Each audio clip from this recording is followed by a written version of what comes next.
அருட்பெருஞ்சோதி அருட்பெருஞ்சோதி தனிப்பெருங்கருணை அருட்பெருஞ்சோதி திருவருட்பிரகாச வளலாதிவ்ய திருவடிகளே சரணம்.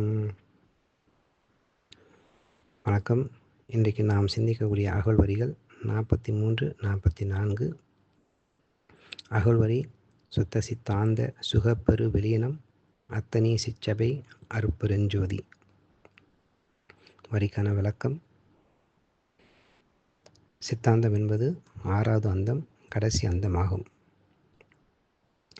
நாதாந்த திருவீதி நடந்து கடப்பேனோ என்று தொடங்கும் பாடலில் வேதாந்த சித்தாந்த சமரசமும் வருமோ என்று பாடுவதிலிருந்து வேதாந்தமும் சித்தாந்தமும் மாறுபட்ட கருத்துக்கள் உடையது என்பது புரிகின்றது.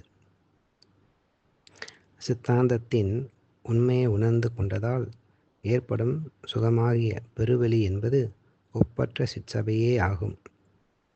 அச்சிற்சபையில் விளங்கும் அருட்பெருஞ்சோதி என்று விளக்குகின்றார். ஜீவனானது இறைவனுடன் இரண்டர கலக்க முடியும் என்று வேதாந்தம் கூறினாலும் முடியவே முடியாது.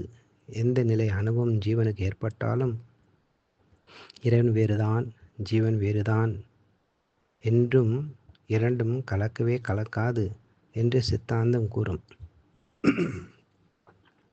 சித்தாந்தத்தின் முடிந்த முடிவு என்னவெனில், ஜீவனானது இந்த உலகத்தில் வாழும்போது அவர்கள் இயற்றிய சரியை, கிரியை, யோகம், ஞானம் அதற்கேற்ப 4 முக்தி நிலைகளை அடைவார்கள்.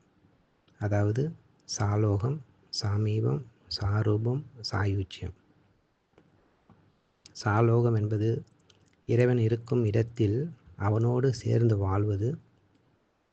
சாமீபம் என்பது இறைவனுக்கு பக்கத்தில் அமர்ந்து நெருக்கமாக வாழ்வது.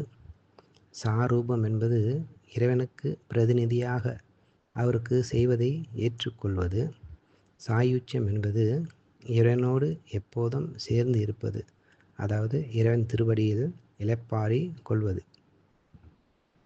இந்த 4 நிலையிலும் இறைவனோடு இரண்டர கலப்பது இல்லை.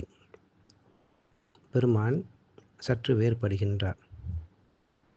பெருமான் சொல்வது என்னவெனில், முக்தி என்பது முதல் நிலை என்றும் சித்தி என்பது நிலை சேர்ந்த அனுபவம் என்றும் கூறுகின்றார். முக்தி என்பது நிலை 300 சாதனம் அத்தகவென்ற என் அருட்பெருஞ்சோதி. சித்தி என்பது நிலை சேர்ந்த அனுபவம் அத்திரல் என்ற என் அருட்பெருஞ்சோதி. நன்றி.